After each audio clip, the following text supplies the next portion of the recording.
We left Toad after he had stolen a motor car again, run away from the police, and just fell into the river and pulled himself up really into the little hole. And he just met who? Do you remember? The rat. Yay! He just met Rat. So if we reviewed the plot are just the order of the events of a story. Um, we can see how Toad has acted conceited many times. And who did he come across in the previous lesson? He came across, we just really mentioned it. He came across Rat. And how did Toad end up in the water? That's right, he's running away. Um, let's review the literary tools that we have talked about so far. We have talked about perspective, whose perspective the story is being told from, the point of view, narration, themes, dialogue. We've talked about a lot of literary tools. That's how an author decides to write the story. And we're going to meet some, in this part of the story, we're going to meet some new as well as revisit some old animal characters in the wild wood in today's read aloud. You're going to hear about weasels, ferrets, and stoats. Stoats are usually called ermine, but it's the same animal with two different names. So these animals are personified in the story, just like rat, mole, badger, and toad.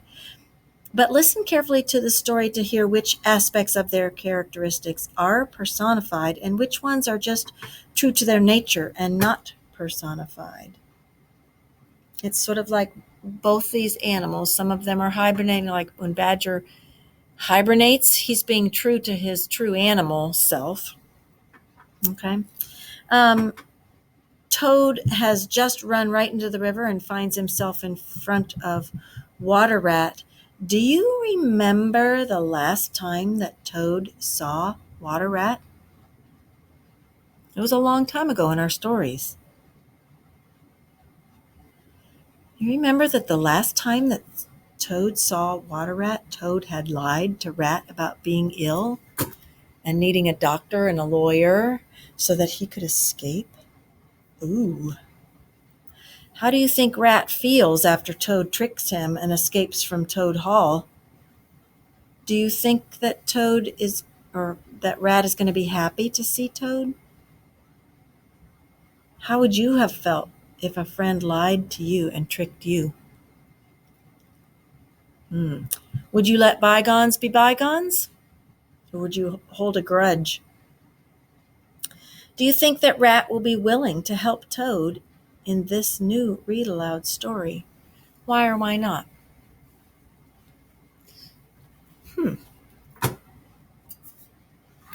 Well, let's begin our story. The rat put out a neat little brown paw, gripped Toad firmly by the scruff of the neck, and gave a great hoist and a pull. The water-logged Toad came up slowly but surely over the edge of the hole, and at last he stood safe and sound in the hall, streaked with mud and weed, and with the water streaming off of him. Look, he's covered with water reeds, and he's making a big puddle. Look, he's got reeds all over him. "Oh, Ratty," he cried, "I've been through such times since I saw you last." "Toad," said the water rat firmly, "you go off upstairs at once and take off that old cotton rag that looks as if it once belonged to a washerwoman. Clean yourself, put on some of my clothes. Now be off. I'll have something to say to you later." Toad was at first inclined to do some talking back. He had had enough of being ordered about. However, he caught sight of himself in the looking-glass. Do you remember what a looking-glass is? It's a mirror. He caught sight of himself in the looking-glass with the bonnet perched over one eye, and he changed his mind. He went very quickly upstairs to the rat's dressing room. There he had a thorough wash and changed his clothes. By the time he came down again, luncheon was on the table, and while they ate, Toad told the rat about his adventures.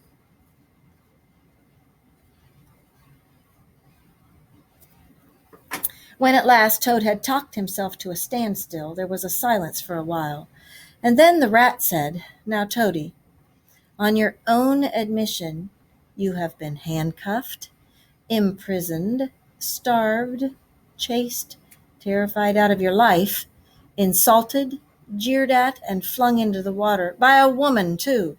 Don't you see what a fool you've been making of yourself, and all because you stole a motor car?"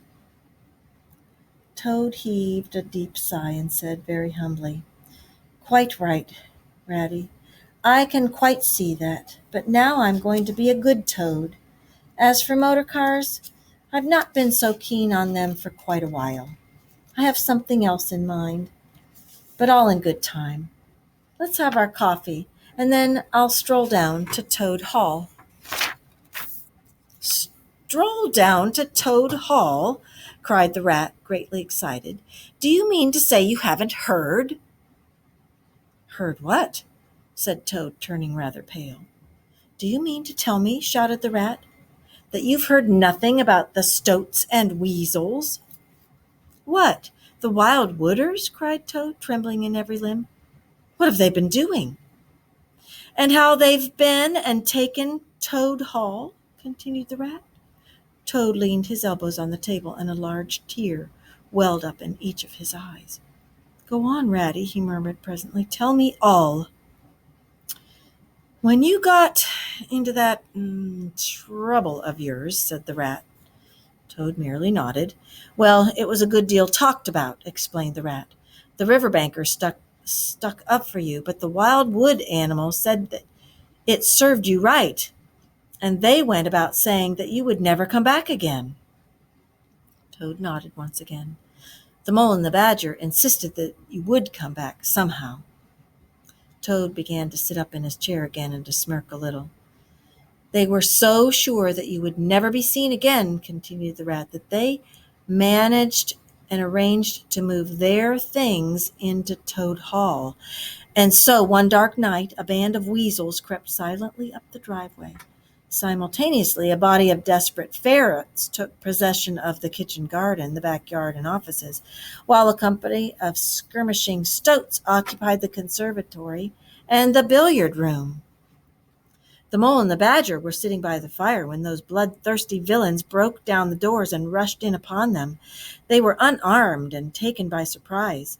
Those two poor faithful creatures were turned out into the cold. The wild wooders have been living in Toad Hall ever since," concluded the rat.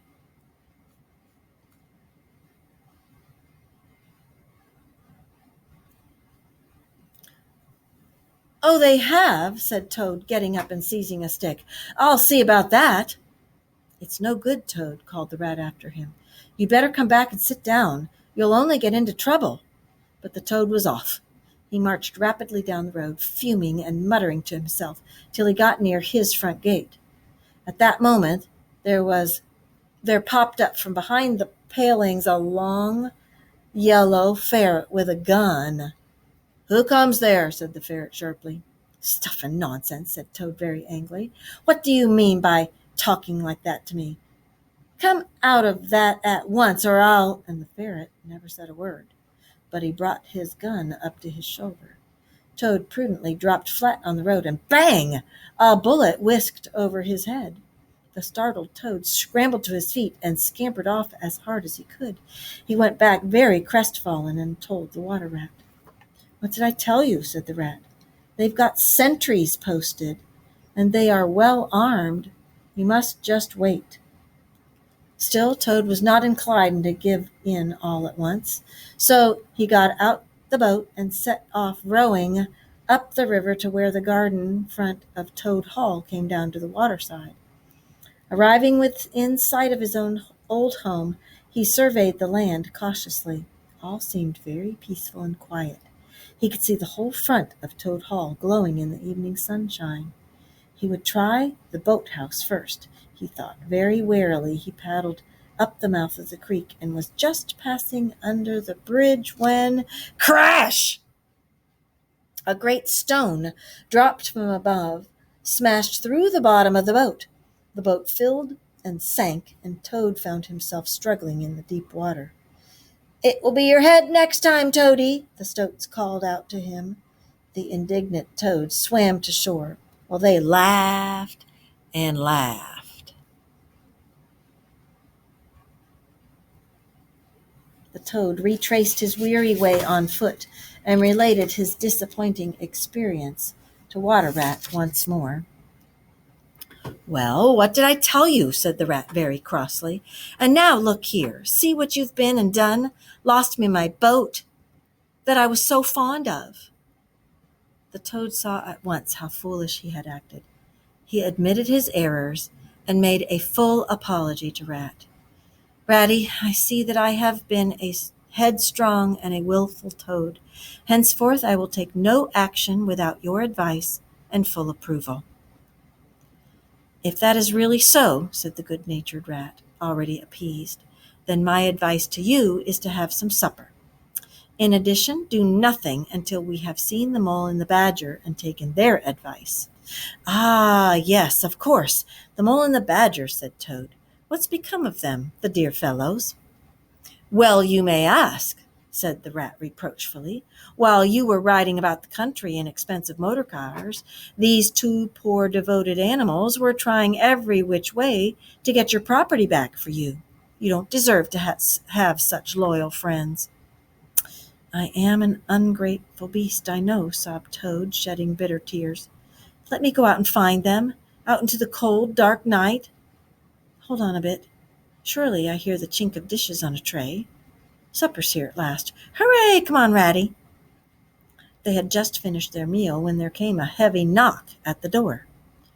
Toad was nervous, but the Rat, nodding mysteriously at him, went straight up to the door and opened it.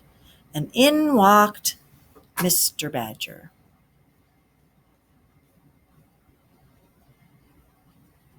Mr. Badger looked decidedly bedraggled.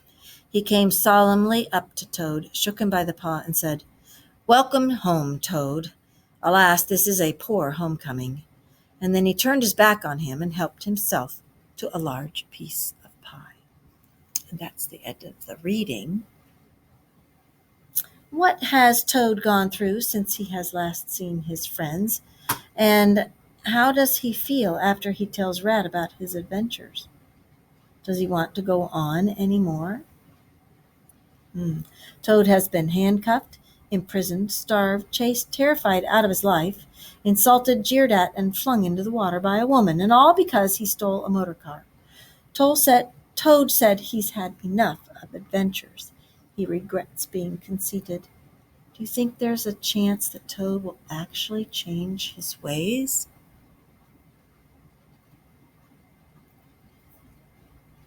What happens to Toad Hall while Toad is gone? Who moves in? Weasels, ferrets, and stoats. And why did they move in? Because they didn't think that Toad was ever coming back, and they didn't support Toad's irresponsibility. What happens each time Toad goes to his home and tries to get it back from the weasels, ferrets, and stoats? Well, the first time, Toad is startled when a ferret tries to shoot him, and the second time, Toad uses Rat's boat and warily tries to get to his house by the river, but the stoats drop a stone into it, and it sinks. In the read aloud today, you heard that Mole and Badger surveyed or looked over the outside of Toad's home. What do they discover? That Toad's home is surrounded by sentries or guards with guns. And what does that mean for Toad? It means it will be very difficult to get back into his own home.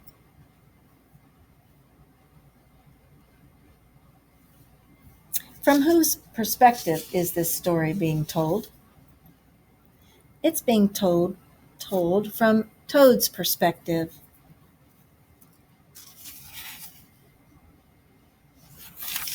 Okay.